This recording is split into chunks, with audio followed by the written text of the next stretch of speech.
啊。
भगवान श्री रामचंद्र जी के चरणों में, भारत माता के चरणों में नमन करती हूँ। समस्त महापुरुषों का, वीरांगनाओं का स्मरण करती हूँ। इस मंच पर आसीन इस विराट महिला सम्मेलन की मुख्य अतिथि सुश्री बीना दीदी, इस कार्यक्रम में पधारी श्रीमती अर्चना हर्षे जी, इस जिले के अध्यक्ष श्रीमान श्रीनिवासन जी, इस जिले की महिला प्रमुख श्रीमती शकुंतला बाई जी, इस प्रांगण में उपस्थित सभी बंधु, आत्मीय बहनें और बच्चों, सभी को मेरा राम राम जोहार।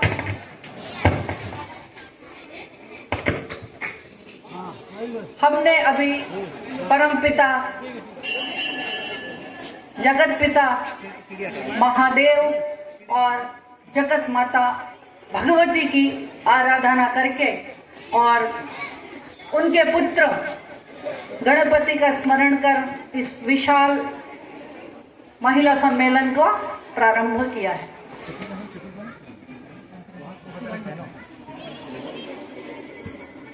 आप सभी जानते हैं कि ये जो समय है, ये हमारे समस्त भारतवर्ष के लिए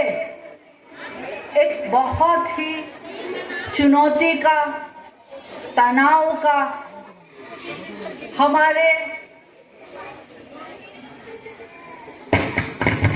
अस्मिता का और हमारे देश के आत्म स्वाभिमान के लिए एक चुनौती का समय है। अब को सभी को पता है कि 22 अप्रैल को और हमारे देश के सिरमौर मुकुट कश्मीर के पहलगाम में पाकिस्तान प्रेरित, उनके आईएसआई और सेना के प्रेरित और सपोर्टेड आतंकवादियों ने हमारे 26 बंधुओं को उनकी विवाहिता पत्नी के सामने और गोली मारकर उनकी हत्या की। वो जब यह समाचार आया तो पूरा भारतवर्ष, पूरा देश, छोटे से छोटा बच्चा और बड़े से बड़ा विचारवान व्यक्ति भी, उसका भी दिल दहल गया। ऐसा विभत्स और नृशंस हत्याकांड हम सुनते हैं कि मुगल काल में हमने सुना होगा, पर इस मानवता के लिए, हमारी संस्कृति के लिए, और ये ऐसा कृत्य था कि जिसको सहन करना हमारे लिए नामुमकिन था और हर एक के अंदर एक बदला लेने की, प्रतिशोध की भावना भड़क रही थी। परंतु जब वैश्विक समाज सामने हो, आजकल क्या है कि ग्लोबलाइजेशन का संपूर्ण विश्व एक परिवार, ऐसा जब दृश्य उपस्थित होता है तो फिर कोई भी निर्णय लेना आसान नहीं होता। परंतु हमारे देश की सरकार ने इसका प्रतिशोध, इसका बदला लेने का निश्चय किया और उसके लिए पूरा संयम भी बरता। ऐसा नहीं कि आज जैसी ये घटना घटी और कल हम बिना सोचे समझे और हम हथियार लेके गोला बारूद लेके निकल पड़े, ऐसा नहीं। और हम ऐसी संस्कृति भी नहीं है कि हम इस प्रतिशोध लेने के लिए और आम सम्मान सिविलियंस को भी हम नुकसान पहुंचाएं। भारत सरकार का टारगेट था कि ये जो विचार है, आतंकी विचार है, और ये जो दुनिया के और भारत देश की महिला, हमारे नारी सम्मान, उसकी अस्मिता, उसके अस्तित्व, उसके स्वाभिमान को चुनौती देने वाली ये जो घटना हुई है, तो उसी रूप में उसका प्रत्युत्तर भी देना चाहिए। और फिर आप सभी को पता है कि 6 तारीख देर रात, 7 तारीख का एकदम भोर हो रहा था, रात का 1:30-2 बजा था, और हमारी भारतीय सेना के, जल सेना, थल सेना, वायु सेना के समन्वित प्रयासों से और पाकिस्तान के 9 ठिकानों पर जो आतंकवादियों के अड्डे थे, उनके ट्रेनिंग कैंप्स थे, उनके लाउंज पैड्स थे, उन सबको टारगेट किया गया। और उस दिन दुनिया का जो वांटेड एक क्रिमिनल है, एक आतंकवादी है, मानवता का दुश्मन है, अजहर मसूद, उसको अगले दिन दुनिया ने आंख से रोते हुए देखा कि उसके परिवार के 14 लोग ऐसे रोते देखा कि मैं क्यों ना मर गया, उसके परिवार, उसकी पत्नी, उसका भाई, उसका बेटा, सब। और सरकार ने उसको कोई ऑपरेशन थंडर, ऑपरेशन विजय, ऑपरेशन ट्रस्ट, ऑपरेशन चैलेंज ऐसा नाम नहीं दिया, तो नाम क्या दिया? ऑपरेशन सिंदूर, जो कि एक हमारे भारतवर्ष की महिलाओं की के आत्मसम्मान, उनकी भावना और उनके शक्ति, शौर्य, साहस का प्रतीक था। आप सभी जानते हैं कि हम सब शक्ति के उपासक हैं, और हमने हमारे देश में और शक्ति की उपासना प्रथम होती है। जब जब देवताओं पे भी संकट आया है, हमारे मानवता पे संकट आया है, और दैत्यों ने, राक्षसों ने इस सृष्टि को, इस मानवता को नष्ट करने का प्रयत्न किया है, तब और देवताओं ने भी और मनुष्य ने भी माता भगवती का स्मरण कर उसको प्रकट किया है, और उसने हमारा सम्मान को, शौर्य को, हमारे स्वाभिमान